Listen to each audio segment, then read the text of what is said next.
meu nome é Loreta, ginecologista e obstetra. A gente tá aqui mais num Lorecast. Eu, o Lucas, que vocês já conhecem, a gente trouxe a Dani Mazzucco é nutricionista, é amiga do Lucas há muito tempo. A gente se conhece há algum tempo também, a gente frequenta a mesma igreja. Fez o mesmo curso, né? Então, a gente veio para cá para falar sobre a importância do suplemento na vida das pessoas. Eu sou a Daniela Mazzucco, sou nutricionista, sou especialista em nutrição clínica funcional, em prática ortomolecular e em gastroenterologia clínica. E aí eu queria que você começasse falando se todo mundo precisa fazer suplementação, se precisa fazer exame para fazer a suplementação, ou a gente já pode começar em casa mesmo, fazendo o básico. E eu acho que a gente poderia começar a desmistificação, que falar assim, ó, a alimentação é importante e se você precisa, né, a suplementação é secundária, né? A gente já pode começar por aí, que suplemento teoricamente não é importante. Pode ir, Dani. É como o Lucas já tem, aí ele já sabe da treta. Vamos começar com a treta. Então, basicamente, é importante começar com o que o Lucas falou. Desmistificando essa coisa de que o suplemento é a cereja do bolo, de que o suplemento é secundário. Suplemento é uma maneira que a gente tem, uma ferramenta que a gente tem de oferecer nutriente para o indivíduo. O alimento, ele é uma ferramenta também. A diferença entre eles é o alimento é um produto natural ou industrializado, né, ou passado processo, que tem nutriente. Tem ali um monte de substância química que é fundamental para o funcionamento do corpo humano. O suplemento, ele não é um composto, né? Não é um produto, ele é um nutriente isolado, que pode ser associado com outros nutrientes isolados ou não, para garantir esse aporte. Qual a diferença real entre eles? O alimento ele precisa passar pelo processo digestivo para que o corpo retire o nutriente. Então, o corpo ele precisa estar plenamente capaz ou minimamente capaz para fazer isso. Então, se você tiver qualquer anormalidade ou qualquer nível, grau de incapacidade, você já não consegue retirar o nutriente do alimento. Logo, esse alimento ele não vai fazer a função que ele deveria fazer, que era oferecer o nutriente para o seu corpo funcionar. Então, o suplemento ele deveria estar no mesmo degrau que o alimento e não ser secundário, e não ser a cereja do bolo, e não ser ele pode ser um complemento. Não, mas ele talvez não seja um complemento, ele pode ser no mesmo patamar. No mesmo né? patamar, ele pode ser um complemento, mas no mesmo patamar de importância. E esse é o grande mito. No Brasil, eu vou falar do Brasil porque eu sou brasileira, moro aqui, trabalho aqui, mas no Brasil a gente tem uma sociedade mais medicamentosa. E o que faz a gente ter esse mito da suplementação é porque ele está no mesmo degrau do medicamento. Esse é o erro. Ele pode ser um remédio, porque remédio é aquilo que te tira de um sintoma de uma situação. Então ele pode ser um remédio, assim como qualquer alimento, chá, água pode ser remédio, mas ele não é um medicamento. Então ele não deveria estar na mesma categoria, só que é isso que os profissionais pensam e é isso que a população pensa também, né? Isso para isso, não é Novalgina. Tô com dor. Não é assim, né? Então eu estou com um sinal ou sintoma que é decorrente de uma deficiência nutricional, tendo uma alimentação adequada ou não. Por quê? Porque depende da capacidade de pleno funcionamento do corpo. Não. Mas a grande aula de fisiologia. Isso é uma coisa muito não. interessante, né? Até do ponto de vista de observar o que acontece lá fora. Assim. Você pega as grandes empresas, CVS, Walgreens, você vê que eles têm tudo junto, né? O medicamento, o suplemento, a alimentação, né? Eles estão no mesmo patamar. Não, mas é aquela prateleira de coisa, você fica louco, né? Você vai ficar um dia olhando tudo que eles têm para oferecer. Mas a pergunta é, o que eu devo suplementar? E eu preciso sempre fazer um exame de sangue para suplementar? Necessariamente não, que também é uma coisa que eu bato na tecla. O profissional, ele se baseia muito no exame, porque ainda tem uma visão medicamentosa, tanto da alimentação quanto da suplementação. Então, se você ouve a história da pessoa, aqui falando como profissional, e aí eu posso depois extrapolar isso para autoavaliação. Mas pensando como profissional, se eu escuto o paciente e eu ouço o que ele está me falando de comportamento alimentar, de interferência ambiental, de integração cultural, eu sei o que está faltando. Se eu pego um paciente que ele tem uma alimentação extremamente pobre em vegetais, folhas, frutas, cereais, tem uma alimentação totalmente baseada em produtos alimentícios ou preparações extremamente gordurosas, extremamente carregadas de carboidratos simples, eu tô vendo que tá pobre em você não precisa fazer exame, né? Eu não preciso fazer exame. É a consulta, né? A anamnese, né? E aí eu vou corroborar isso com sinais e sintomas. Ele vai me falar, tô com queda de fadiga, tô aumentando o peso reduzido, meu sono tá atrapalhado, meu intestino tá uma porcaria, eu sinto dor de estômago, eu tenho muita azia, eu tenho fragilidade no dente. Você não precisa fazer exame. Né? Até porque o exame de sangue, por exemplo, ele é uma fotografia muito pontual. Ele não é uma fotografia de tanto tempo. E deficiência nutricional, ela é marcada por tempos. Né? Então, hoje o que a gente tem de padrão ouro, por exemplo, para verificar a deficiência de mineral é mineralograma de cabelo, porque é depósito. Então, um exame de sangue não vai me mostrar um caminho, não vai me direcionar na conta. E também não vai me dar um diagnóstico nutricional. Então, não precisa fazer um exame para fazer uma boa nutricional. Isso aí eu falei esses dias numa aula. O profissional que baseia a conduta dele no exame de sangue, o profissional de nutrição, ele não é um bom nutricionista. Enfim. Mas você não acha que existe um exagero na prescrição? Por exemplo, eu recebo muita paciente com uma prescrição nutrólogo. Vamos pra treta. Nutrólogo. Mas são 4, 5 páginas de coisa e tem tanta coisa ali que eu não sei o que realmente funciona. Então, tem lactobacilo, aí vem cúrcuma, vem zinco, vem um monte de coisa. Tem coisa que eu nem sei para que serve, mas uma prescrição que custa R$1.500 e dá de tudo um pouco para todo mundo, não é uma hiperindicação? Não, é uma indicação mal feita que não sabe o que está fazendo. Baseado numa falta de compreensão do que seria o básico para poder suplementar o que era necessário. Jogam de tudo um pouco, já sem, né? Não, isso aqui é para tal coisa. É geralmente baseado na prescrição no objetivo, né? Isso aqui é para tal coisa, mas... Eu vou aproveitar que a treta... Vou continuar.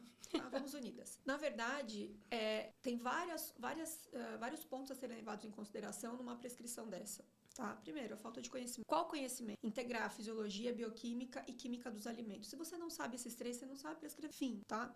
Segunda coisa, replicar. Geralmente, o profissional que faz isso, ele está replicando o que ele viu num congresso. Alguém deu uma fórmula para tal coisa. Ele viu, exatamente. E por último, é a visão medicamentosa do nutriente. É um erro isso. Por quê? Imagina que se o indivíduo realmente está com uma deficiência nutricional importante, ele tem vários sintomas. A medicação, ela vem para segurar isso, né? Então, eu sempre falo, a medicação é uma barragem. Ela vai segurar o avanço da doença, o avanço do problema. O nutriente, ele vem para corrigir a sua função metabólica. Então, você oferece nutriente para o seu corpo funcionar adequadamente e, com isso, consiga corrigir essa situação de doença. E aí, para a gente não ficar passando rodo no mar, porque a patologia é muito mais potente do que a nossa função fisiológica, eu dou medicamento para segurar. Então, quando a gente pega uma prescrição, engraçado que como eu sou consultora de farmácia de manipulação, quando a gente vê esse tipo de prescrição, a gente já sabe aluno de quem é.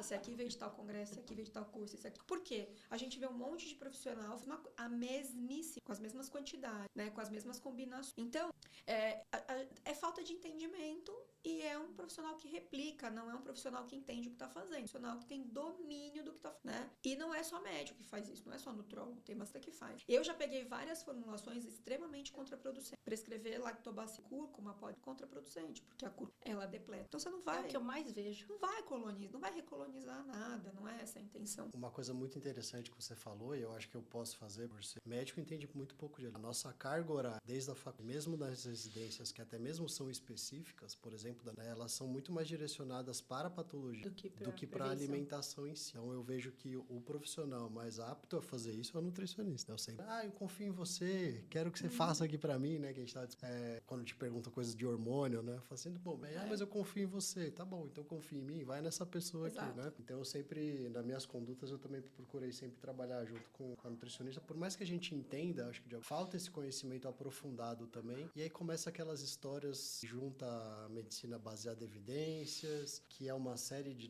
coisas muito retas, que às vezes o organismo ele é biologicamente, que é o que você fala, não adianta você ver se funcionou ou não funcionou, se você não entende que aquilo ali precisa entrar no seu organismo, se ele entrou adequadamente, se ele foi digerido adequadamente e se ele chegou lá onde deveria. Exato. Porque ele só não funcionou porque isso aqui está errado, Exato. Não é porque ele não funciona, né? Então, eu acho que isso é de extrema valia, de extrema importância, que muito se confunde. Isso até mesmo dentro da medicina baseada em evidências, que eu gosto, que é você só ver o desfecho lá no final, mas o processo todo é desconhecido. Né?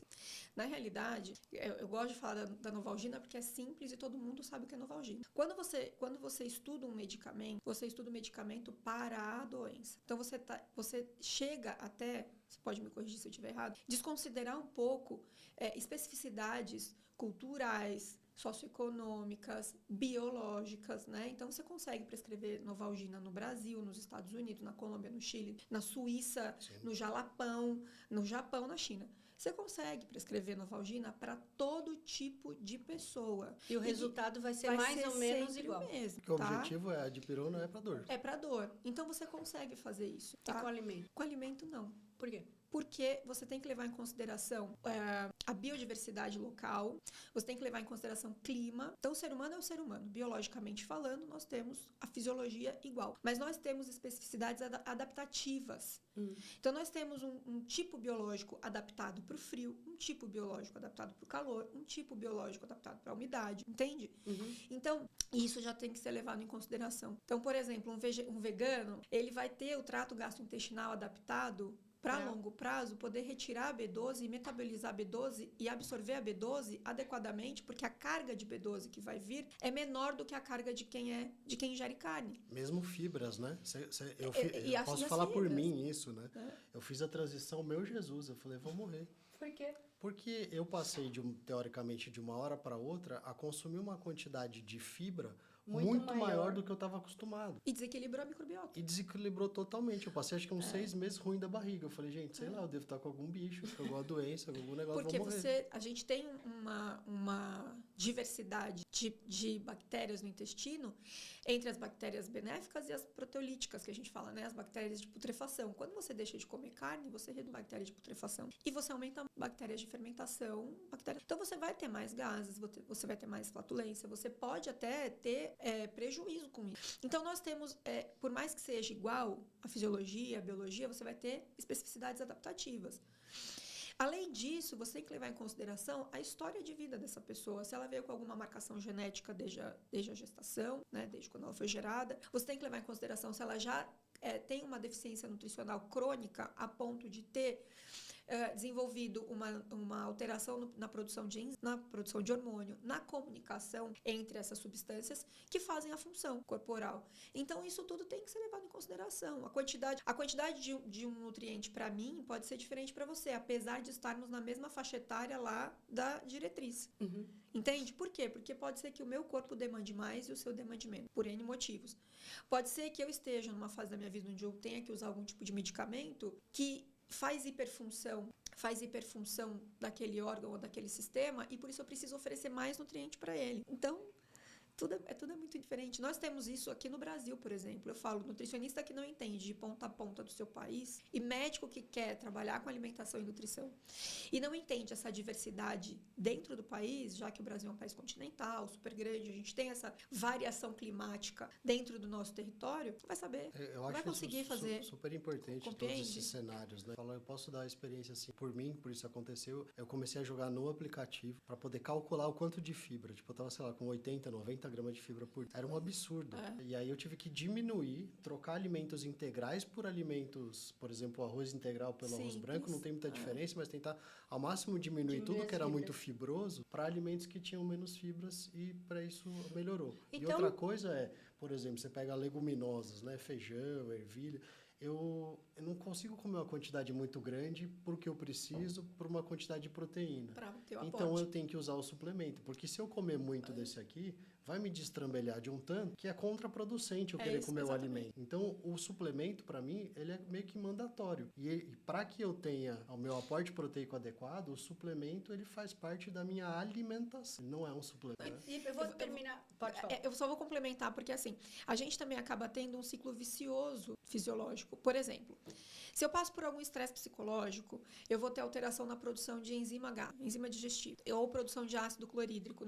Eu dependo desse ácido para romper a estrutura proteica, por exemplo, e também dependo desse ácido, do ácido e das enzimas, para romper a estrutura proteica e aí aminoácido para o intestino para que eu absorva aminoácido.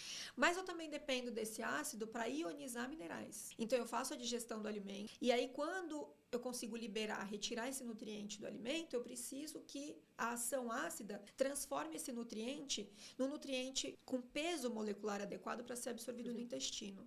Se eu sofro qualquer tipo de estresse psicológico, e isso é científico, eu tenho alteração na produção, né? Tanto que você fala, Deu até uma dor de Caso estômago, clássico, tá? né? A pessoa Clássico. estressada, dorme pouco, tá em Tem dor de sobrepeso. estômago, etc. Aí ela tá com queimação, toma um antiácido. Exato. Aí o antiácido começa a bagunçar um montão de Ou coisa nem pra toma. ela, né? E aí, o que acontece? Você reduz a produção de ácido, você reduz a digestão, a capacidade digestiva e reduz a ionização de minerais. Você fica deficiente de minerais e deficiente de proteína, mesmo tendo uma alimentação com uma quantidade adequada. E aí, pela falta de zinco, por exemplo, você não produz enzima digestiva.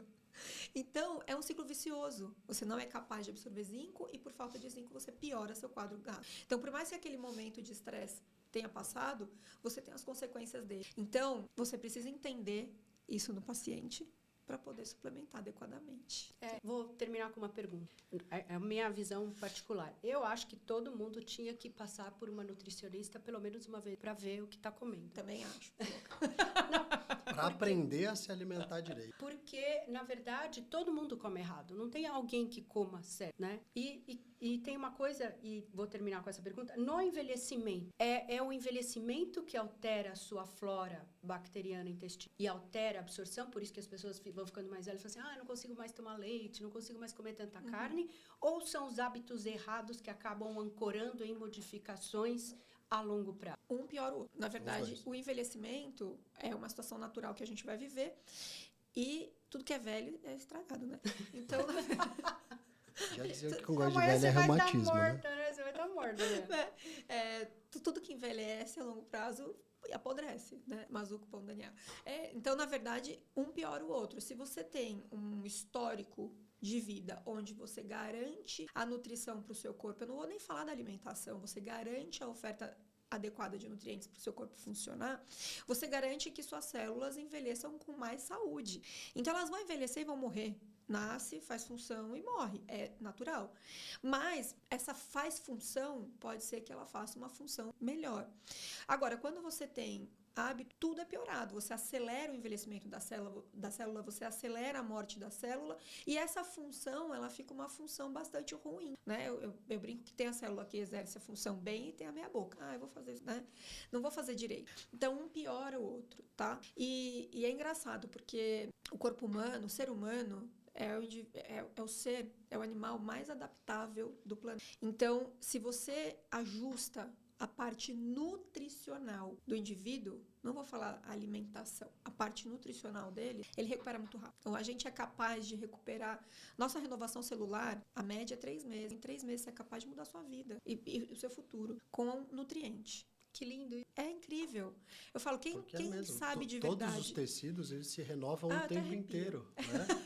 Menos a pele do rosto. Não, né? Até a pele do você rosto. tira É que a gente fica células exposto mais velhas à e luz, chegam né? células mais novas. Então, o que está chegando e sendo produzido a todo momento no músculo, na pele, nos ossos, precisa estar adequadamente nutrido para que seja Eu vou fechar com a viável última e treta. bom, né? Isso tem é um o minuto, câncer. hein? É o tumor. Isso é o tumor. Então, se você...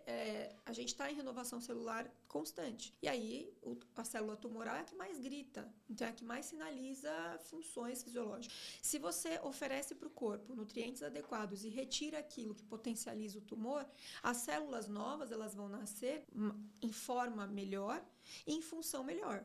Porque a gente tem que levar em consideração a forma da célula e a função da célula.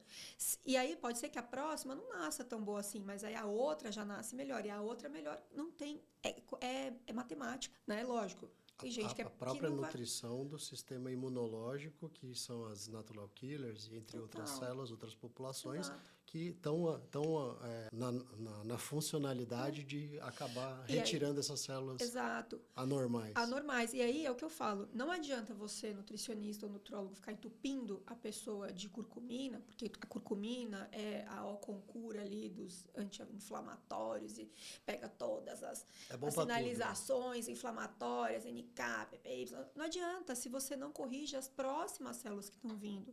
Entende? Você está passando rodo no mar. Não adianta, entende? Então, dá curcumina, mas nutre o indivíduo, pelo amor do Senhor. É isso. Orienta, né? Então, fica o recado. Todo mundo tem que ir ao nutricionista pelo menos uma vez por ano. Por favor. Obrigada. Eu vou agradecer a Dani, vou terminar esse bloco aqui, tá? Obrigada, hein, Dani, por vir. Vem de graça. Não, veio de graça, mas a gente está avisando o povo. A gente está fazendo algum bem. E aí a gente fecha para o outro bloco.